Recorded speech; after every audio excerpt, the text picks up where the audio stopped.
Amen. You're older. I celebrated my birthday since the last time I've been here. But and celebrating something else, man. My first single released this week. Woo-woo! Let's go. I know it don't seem like much to a lot of people, but when I look back, It's a big it deal. means so much to me. Talk about it. I know where I came from. Yeah. I knew when I didn't even believe that it was even do such a thing. When I felt too broken to even speak, or even think ain't nobody want to hear what I got to say. Talk. Wow. I bought into the devil's self-condemnation. Although when I got a word from God. Yeah. Come on, sir. He said, you can do anything. He said, just believe it. If you don't believe in yourself, believe in me, then I'll put you believe. Talk. Come on, sir. I went to college, man, and it was just, I'm 54, and I was talking to a young man who just turned 33. I said, bro, he said, man, I done waited too long. I said, bro, I'm 50. I'm in my 50s, and I'm just getting started. It's not too late, homie. Wow.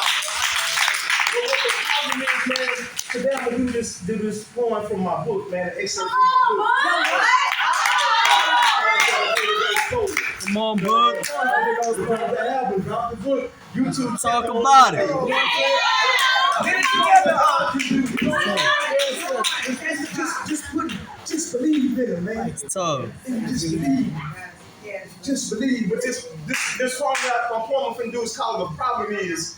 And when I wrote it, it was when I was searching. I was reading the word in Ezekiel, and he said, "I sought for a man among them that could stand in the gap and make up the hedge on behalf of the land that I had to turn away my indignation, but I found none."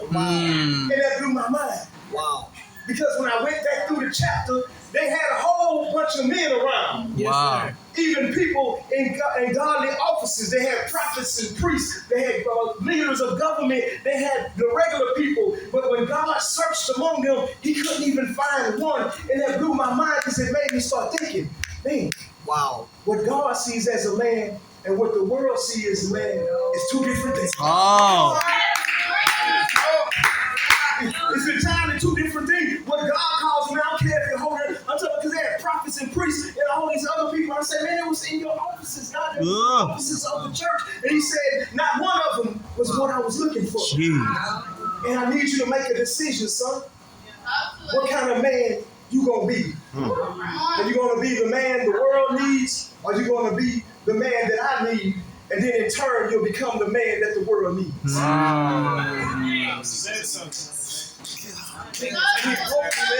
Because I'm looking at it, and I asked him what the problem is. He say, man, you're the problem, Roosevelt. Wow. As an individual.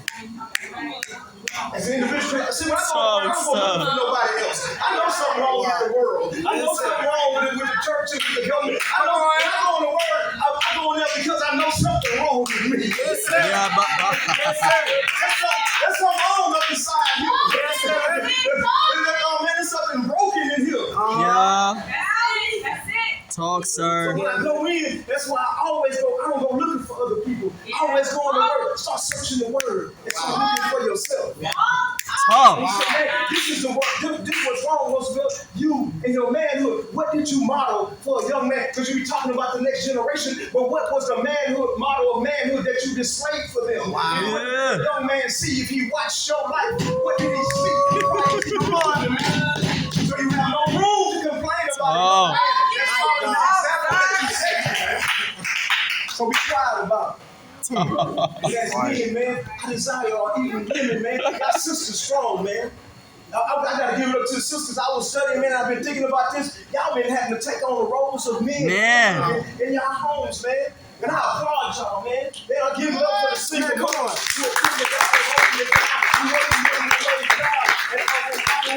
And doing what needs to be done in the household to raise up these children because the men have abandoned you.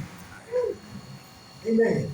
Amen. This is called the problem is, man. I pray this is blessed y'all. Yes, sir. It says, look. All right. It says, the problem is that too many men are out of position. roaming the world aimlessly, fulfilling demonic missions.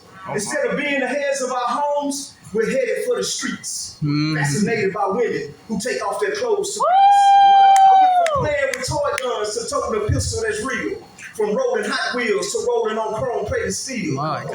gonna get straight to the point. I don't have time to be coy. We have the bodies of men filled with the spirit of boys. Jesus. And when we can't have our way, we thought we have a temper tantrum. Proving we're immature. Lord, how did this happen? I heard these words spoken, that our nation's children are broken. And it cut me to the heart, and the wound is still open. The problem is, we as men have failed at our job. We embrace the world's wisdom while rejecting the knowledge of God. Come on. We've been entrusted by Him to invest the truth into our kids and demonstrate that He is real by the way that we live.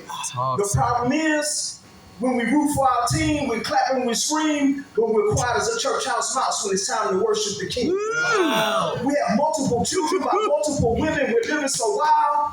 The problem is, we're not man enough to even raise one child. My brothers, I beseech thee, these things ought not be. But that's exactly how it is when you're chasing vanity. The feeling of failing at manhood, I know it quite well. From living life in the cell and walking along the boundaries of hell. We range from superstars to dope fiends, from weak to hard. And the greatest man we could ever be is a man of God. Yeah, please. Rewind. We range from superstars to dope fiends, from weak to hard. And the greatest man we could ever be is a man of God. The fabric of society is only as strong as the state of its midst. The problem is, ours is unraveling because men are choosing to sin.